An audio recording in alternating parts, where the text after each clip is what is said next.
Hey guys, I have a hoarse voice, sorry. You're gonna hear me squeaking a lot. I wanted to do a day in the life yesterday and like literally, I keep doing this. I keep thinking I'm gonna do the day in the life of a foster parent or like a week in a life of a foster parent. And then the life of a foster parent is just so busy that like something comes up and it just whisks me away and I don't have time. So anyways, I want to tell you guys about yesterday because it's kind of comical. And then maybe give you a short little day in the life of today. Oh, my voice is so bad. So yesterday, the kids came, or the transporter came and picked up my 3 foster kids because they had a visit with their mom and dad. And I am lucky enough that when I accepted the placement, I asked them to do all transports. Because sometimes you have to drive them to the visits, but these visits are like an hour away. So I asked for somebody to do it. So they agreed to it. So the transporter came and picked up the 3 kids and they left at like 8:45. So I thought, okay, their visit goes until 12 and so they'll be home around 1. Too hot. Oh, okay. And so I thought, okay, I've got a couple hours from 9 to 1 to do some laundry. So I started a bunch of loads of laundry. I was just washing and washing and washing and just my washing machine going and my dryer going and just constantly. And then like around 12 or so, or no, around 10:30. So they should have been at the visit around 10. And at 10:30, my case manager texts me and she's like, they haven't gotten here yet. Do you know where they are? So I'm panicking because the kids are missing. They're a half hour late to their visit. Well, the transporter took them to the wrong place. So they were an hour late for their visit. So then that pushed the visit back an hour. So instead of them getting home at 1, they were gonna get home at 2. So then at like 12, I get a call and the youngest one, the baby, he's like 7, almost 8 weeks old. He got a referral to a neurologist because he's been having tremors. And along with a couple other issues, we think that there's some possible brain damage or a brain injury, which is really sad and very scary. But so they called and we had an appointment scheduled for June. That was as soon as they could get me in, was the 28th of June. And they called and said, we had a last minute cancellation. Can you come in an hour? So I quickly called my posse of people that I can call on to have them watch some kids.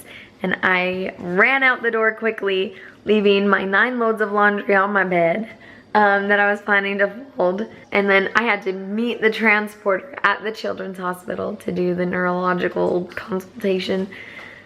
So that was a crazy day. And then by the time that we get home, pick up the kids, it was dinner time. And yeah, it was just crazy. And then already this morning, we've had ECI, which is early childhood intervention. And I've had to do all of my medical notes and email all of my medical stuff from the appointment yesterday to my case manager and my caseworker. So it's kind of crazy. Foster care is crazy. So today it's like noon, almost. What time is it? Oh, it's 12:01. Oh, on the dot. We're having some mac and cheese, as you can see right behind me somewhere. Oh, it's over. I don't know where it went. Anyways, I need to do the dishes, as you can see. Anyways, so yeah, this is day in the life of a foster parent. I had to wake up early for ECI and they worked with the baby. And he, because of his tremors and also he has really tight muscle tone, so they've been working with him. We've got to schedule an MRI and an EEG for him. Also, I was informed that I have to schedule a 504 at the older son's school. Never done that before. I'm not familiar with public school. I don't even know what a 504 is, but apparently I have to schedule one. So yeah, this is like seriously every week. This is very typical where I have multiple appointments scheduled every day. And I have things coming up last minute every day.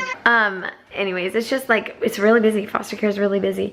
And it's hard to give like an accurate depiction of like what our life is like because I can't like show you guys a lot of things or tell you a lot of things. But I think that it needs to be out there. I think that more people need to see what it's like inside of a foster home because we need more good foster families and but also you need to know what you're getting into. But anyways, so yeah, it's a busy week. It always is. We've got case managers and caseworkers and social workers and counselors and therapies and just so much stuff all the time. Every week there's multiple appointments. There's like an appointment every day almost. And then, oh, this weekend is our 6-year-old. He's gonna be 7, foster kid. He's having a birthday on Sunday. So foster care, birthdays in foster care, that's something that's very different and sad, kind of. So we already had, our 1-year-old had a birthday a couple weeks ago, and that was our first time that a foster child had a birthday while they were in our care. And it's kind of different. I had different feelings than I thought that I would. Sorry guys, my voice is so hoarse today. I just woke up and it was like this. It was weird. Anyways, so we had her first birthday, which in our family is a very big deal. We do a big smash cake. We did a whole photo shoot for her. And then this week is her older brother, the 6-year-old's birthday, and he's turning 7. And so we get to stand in place of his mama and daddy and throw him a birthday party and do some fun stuff with him too. Birthdays are kind of strange in foster care because if the kids are having visits, then the visit, you know, before or after, usually the family wants to do something special for them, which is really great, but it's sad because on the day they don't get to see their kid and they don't get to celebrate with them in most cases, and in our case. And so we're going to get to stand in that place, stand in that gap for these parents. And, you know, I feel sad that their choices have led to this, and I feel hopeful that they'll use this second chance and turn their life around. But you know, I'm privileged, I guess. I feel privileged to get to stand in the gaps, to get to be here in place of mom and dad, and to get to celebrate these little moments and have little victories.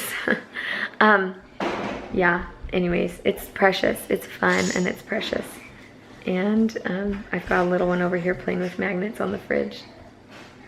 I'd love to show you. We'll see if I can get her without showing her face. She's playing with magnets on the fridge. Oh. Hi, baby girl. She's so sweet. I'm gonna go outside so that I have less eyeballs. Oh, it's nice out here. Oh, but it's windy. I hope that the wind doesn't pick up. I hope you can't hear the wind. Foster care is not easy. It is not fun sometimes. It is hard work. It is emotionally draining. It is, it takes a toll on your family. It takes a toll on your life. But there's just something about it that's beautiful. Anyways, that's an update from us. We're doing well. It's complete chaos. I have 6 children, 7 years and under, and it's crazy and stressful, and it's beautiful, and it's a blessed life. So anyways, that's an update from us. I really would love to do more vlogging type videos. I need to find a software or something that allows me to blur out faces easily, so that I can vlog and blur out the foster kids' faces. So when I figure that out, maybe I'll start vlogging more. In the meantime, I hope you guys enjoy these updates, and I hope you're all doing well. I'm almost to 9,000 followers. Don't know how that happened. Geez, I'm the most unentertaining person to watch ever. Squeaky voice. Squeaky voice. Anyways, so to all of you people who keep clicking subscribe and wanting to watch me, why? But thank you. I really feel you guys' encouragement, and I love you guys, and it's great to have a community and people that I can just turn to and that can uplift me. And your guys' comments, oh my gosh, I read them and I cry. They are just so wonderful and so uplifting, so encouraging to me. So I appreciate you guys. Genuinely, I mean that. Anyways, I'll talk with you later. Bye. Hey guys, it's Bryton. I'm feeding the baby. I'm trying to shield his face so you can't see him. But anyways, I'm sitting here with my sweet little guy. He's getting chubby. Like, look at those. Can you see his arm rolls? He's getting so chubby. He was so tiny when we got him.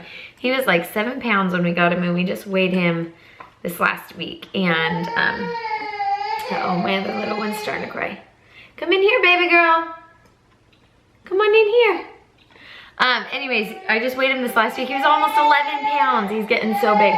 Come on. I'm wearing a jacket too. I was just outside. It's just kind of an awkward moment. It's like a rainy day, but anyways, I was outside just a second ago.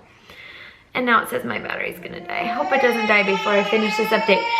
So I recorded a video at the beginning of this week, kind of talking about how I've been wanting to do a day in the life of a foster parent because, I'm sorry, you're gonna hear crying in the background.